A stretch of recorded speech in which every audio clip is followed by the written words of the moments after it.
commence tout d'abord avec le menu fichier, puis nouveau.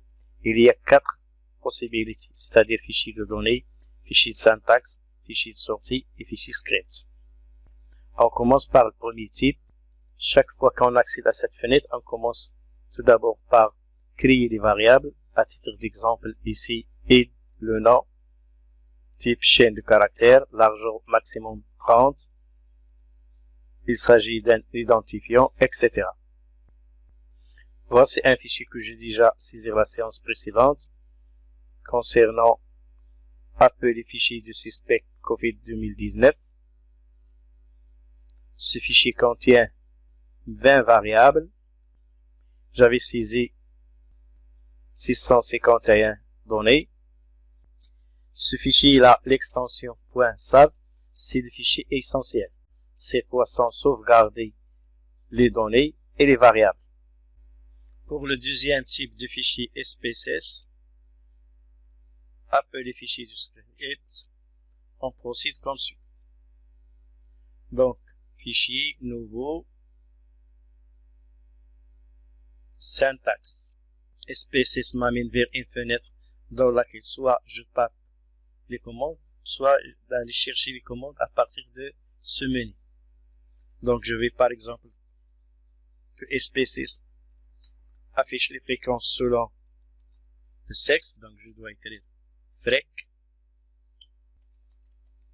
Chaque commande doit se terminer par un point. Je veux qu'il calcule le moyen selon l'âge.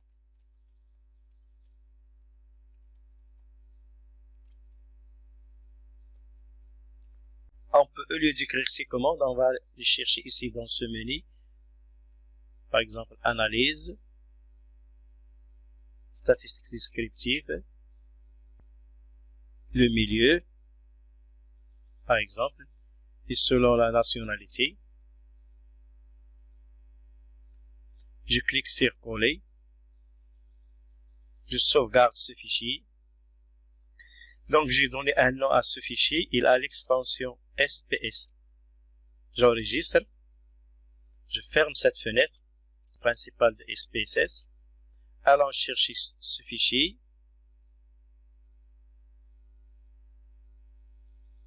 Le voici. Je clique sur ouvrir. Je sélectionne toutes ces données et je clique sur ce triangle vert. Les commandes seront exécutées l'une après l'autre. Comme ça, il vient de calculer la moyenne et aussi les statistiques descriptives. On se demande quel est l'intérêt de ce type de fichier. Ce type de fichier est très important. Par exemple, il y a des tâches répétitives qu'on les fiche plusieurs fois. On peut les programmer dans ce fichier. Chaque fois qu'on a rectifié une ou ajouté des données dans le fichier essentiel de SPSS, on peut ouvrir ce fichier et on lui demande qu'il va exécuter toutes ces commandes l'une après l'autre. Par exemple, les fréquences, les résultats, les statistiques descriptives, inférentielles, les courbes, etc. À titre d'exemple, à nos jours, il y a toujours des données qui sont, par exemple, ajoutées dans le fichier du CSP Corona. Et chaque fois et à chaque instant, on peut exécuter ce type de fichier. Il va afficher toutes les statistiques par région, par sexe, par nationalité, ainsi les courbes, etc. Pour le troisième type de fichier, appelé fichier de sortie, on procède de la même façon. Fichier nouveau, sortie. Et on programme les commandes, par exemple, descriptif, une variable, par exemple. On veut qu'elle affiche les caractéristiques statistiques de cette variable. Et je clique sur OK. Je sauvegarde ce fichier. Sortie 11 dans le répertoire D, ou bien je lui donne un nom parlant. Par exemple, ici je sors de cette fenêtre. Je vais aller chercher ce fichier.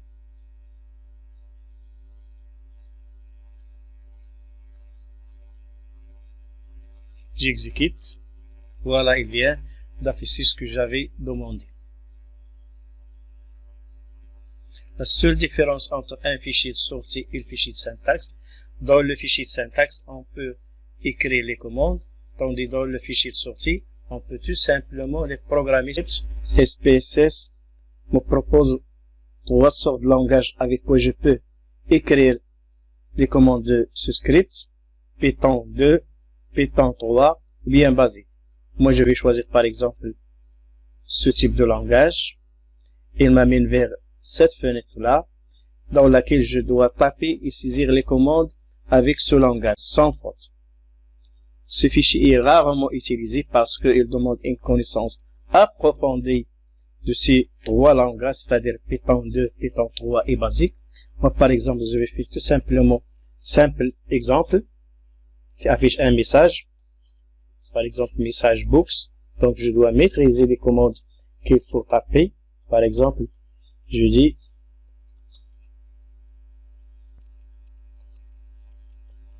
donc je teste, j'exécute cette macro, je clique sur ce triangle vert, j'attends, voilà il vient d'afficher le message que je l'avais programmé. C'est-à-dire soyez bienvenus à ma chaîne YouTube Ilmehdi Formation. Nous sommes le 21/6/2020.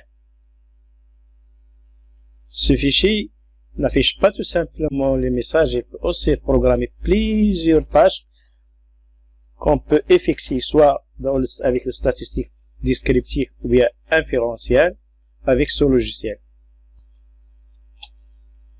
Je lui donne comme nom ma première script macro en SPSS.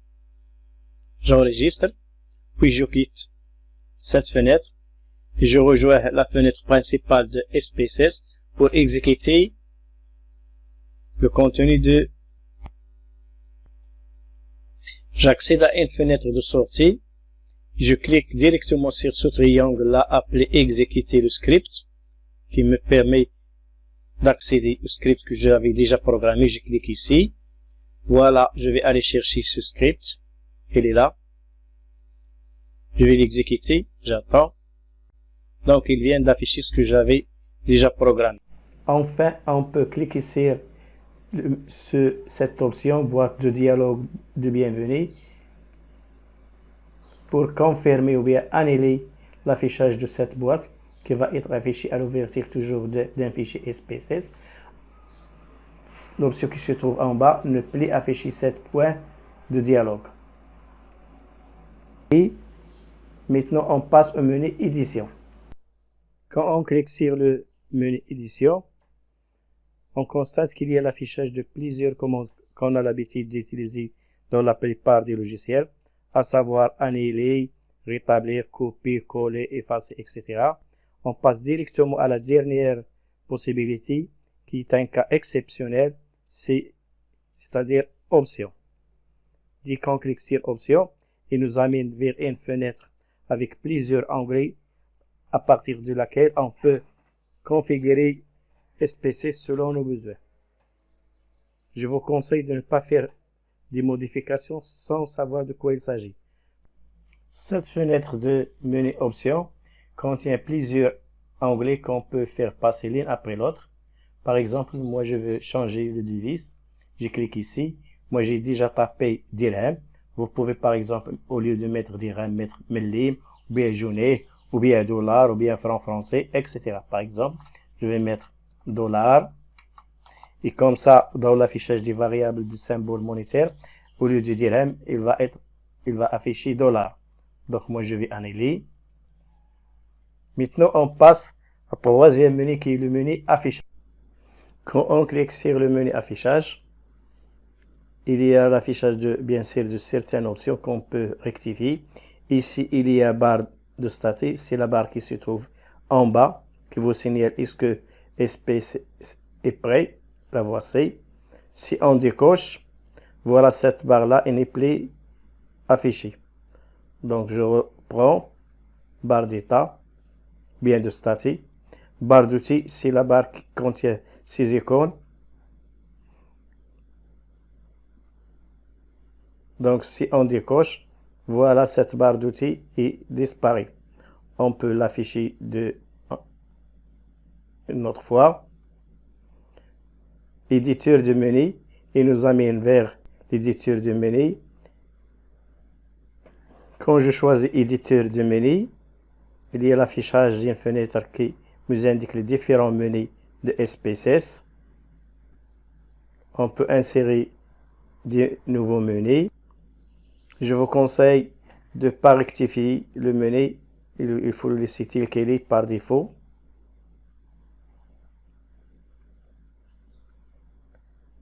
Ici, on peut cliquer sur police. Ça, c'est très important. Vous pouvez augmenter la police. Par exemple, au lieu de 14, on spécifie 18 gras.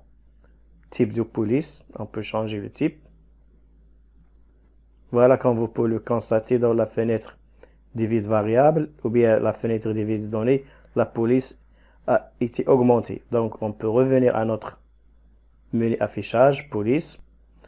Toujours, on choisit le type 14 ou bien 16 qui sont acceptés aussi pour l'impression.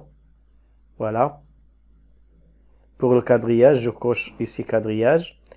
On remarque qu'il y a l'affichage des traits horizontaux. Ça sert tout simplement si on veut imprimer ces traits. Donc, en passant à Fichier, à Percer. Voilà, on remarque que ces traits-là vont être imprimés. Si on ne veut pas les imprimer, ce quadrillage, Affichage, quadrillage. Voilà, les quadrillages ne sont plus affichés. Aussi, on peut aller à menu ici, Librairie. Il ne fait passer, par exemple, si on est dans la fenêtre vide variable. Si on clique sur Affichage et personnaliser la vide variable, la fenêtre suivante va être affichée. Sur quoi on décide de masquer, par exemple, des propriétés telles que colonne ou bien aligner rôle, qu'on juge qui sont inutiles. Donc, on peut soit les cocher pour les afficher ou bien les décocher. Si on clique sur ces trois options, revenons à la fenêtre vide variable. Voilà ces trois colonnes viennent d'être affichées à la fin. Dans la plupart du temps, on masque ces colonnes parce qu'ils n'ont pas d'influence sur le résultat de SPSS. Donc, je reprends affichage, personnaliser et je décoche ces trois colonnes. Et quand je clique sur données, il me permet de déplacer de la fenêtre de variable vers la fenêtre de fenêtre. Il me permet de me déplacer de la vide variable vers l'onglet V de données. On peut le faire tout simplement avec la souris. C'est ainsi que se termine cette séquence réservée au menu de SPSS, fichier, édition, affichage. Et prochainement, on va traiter le reste des menus. Merci de votre attention. N'hésitez pas de cliquer sur le bouton j'aime, s'abonner et partager pour recevoir d'autres vidéos concernant toujours SPSS et d'autres logiciels tels que les logiciels de montage de vidéo Camtasia et Filmora et le logiciel de planification MS Project ainsi le logiciel de questionnaire Sphinx.